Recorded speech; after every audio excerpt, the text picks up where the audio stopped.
Hello, it's so good to see you. And if you're new here, it's really nice to meet you. I'm once again out in the back garden because, the lighting is awful, the audio is dubious. My neighbors probably think I'm crazy, but I love being out here.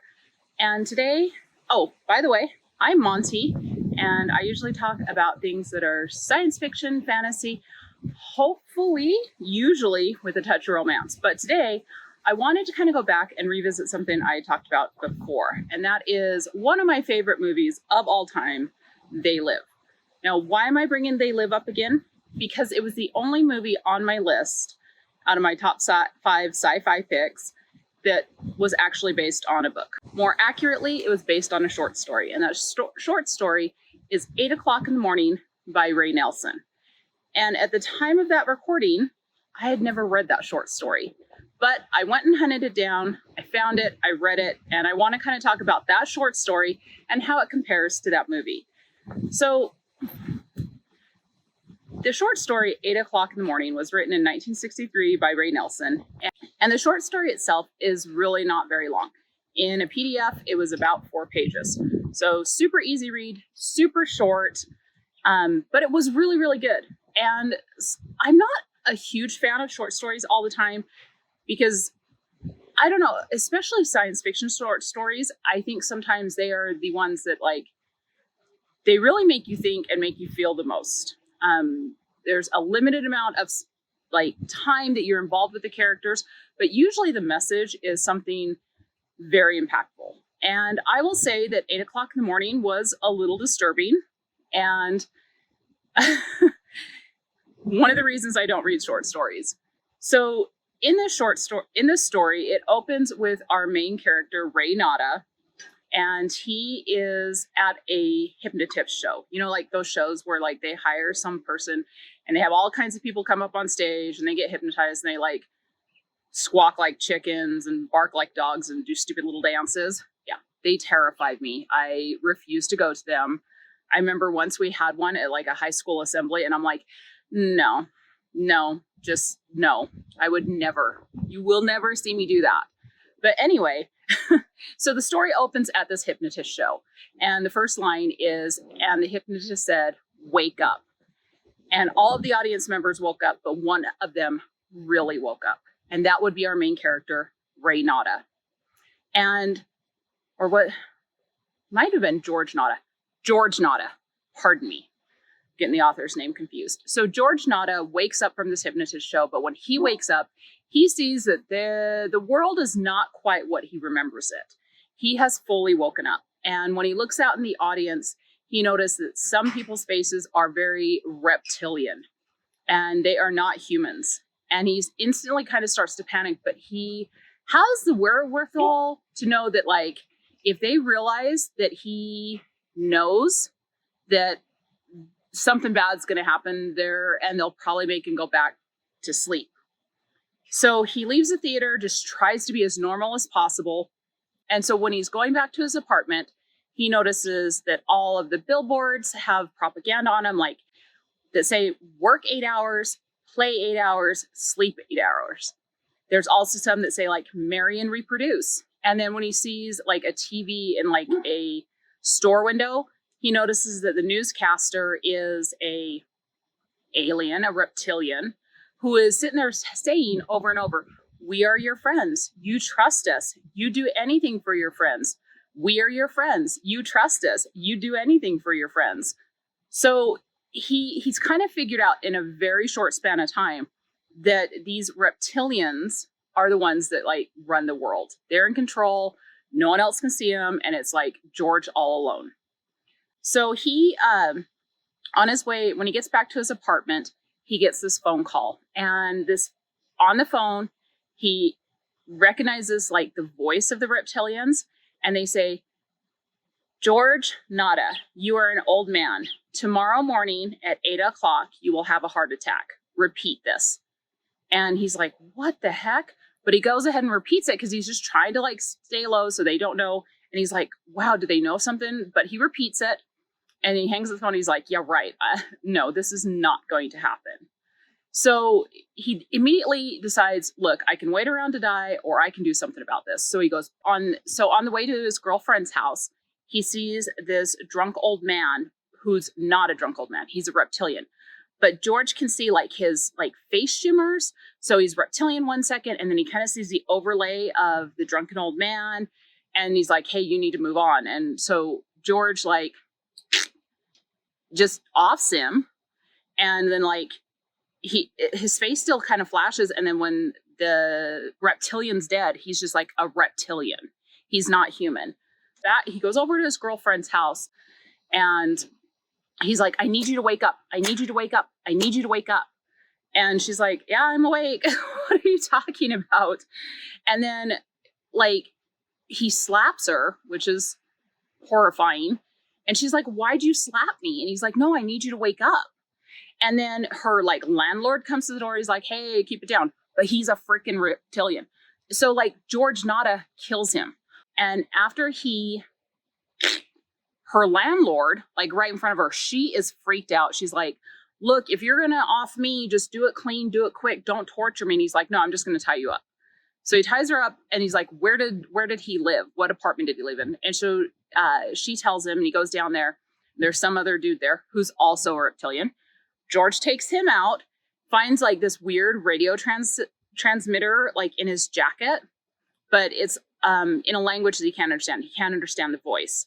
So he's like, okay, but he finds some guns and it's like they're unlike any guns on Earth. They're very silent. They shoot like little darts. So he takes the guns and he takes the darts and he's like, I've got to figure something out. So he goes back to his girlfriend's house. He's like, give me your car keys. And she's like, here you go. You know, because she's still like, dude, he's homicidal.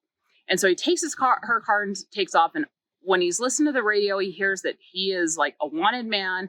They know what he's done. They're after him. And so he's like, I don't know what I'm going to do. He was going to go to the country. He's not sure what he's going to do now. And so he's kind of driving around, trying to avoid checkpoints, trying to avoid any reptilians. And then he comes up with a plan. And he's like, I know what I need to do.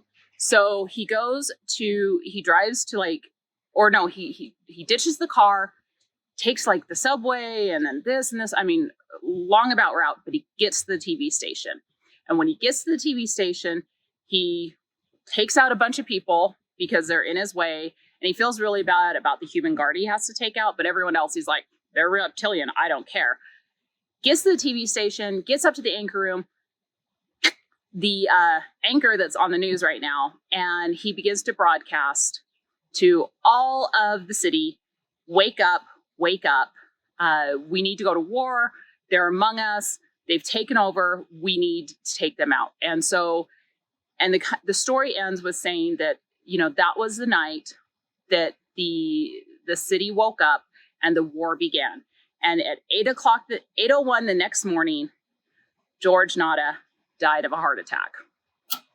This story though, like, and like I said, this was 4 pages in a PDF. So it's not even a very high word count, but very like definitely hard hitting story.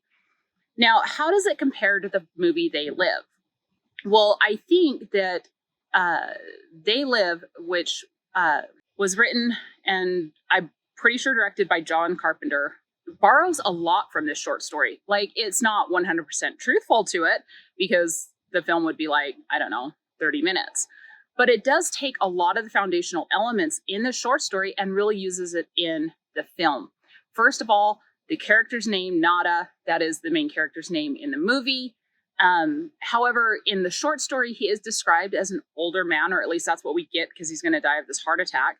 And in the film, I don't know, Rowdy Piper seems like he's in his like late 30s, maybe early 40s. And also in the short story, George seemed like just like your average guy. He probably had a job. He had a 9-to-5. He had a life. He had a girlfriend. Whereas in the film, Rowdy Piper was kind of a drifter. And the world really was divided between the rich and the poor. And you didn't see any of that in the short story. I think that was all John Carpenter's influence and wanting to make a social statement about the inequality of wealth and really the division between the haves and the have-nots. But other than that, I mean, But the basic plot elements, it really did kind of stay true to it. We see that George Nada is the first one to wake up. Now, in the short story, it was a hypnotist. In the movie, it was because he found like the magical sunglasses and then, and put them on just by happenstance. I mean, there were some things that led up to him finding those sunglasses, but it was really the sunglasses that allowed him to start see things. But that scene in the movie where he is walking in downtown, I believe this takes place in LA. So walking in downtown in LA, looking at the billboards, looking at the magazines, looking at the newspapers, looking at the other aliens is really reminiscent of what happened when George Nada left the theater in the short story. It's almost it's the same beats, and it's not a scene for scene portrayal. Of course, the movie kind of elaborates on it, but it is really truthful to it. It stays very true to how the short story was written. Now, in the movie, there is no subplot about him passing away because of a heart attack. And in the movie, Rowdy Piper does not have a girlfriend, even though he does kind of have a love interest, but not really. I mean, he takes a woman hostage and makes her take him back to his house, and he ends up stealing her car.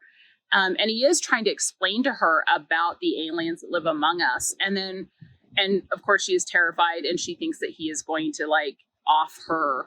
So that's very truthful. It's just before he kind of he took her kind of hostage out of necessity, because she was just happened to be in the wrong place at the wrong time.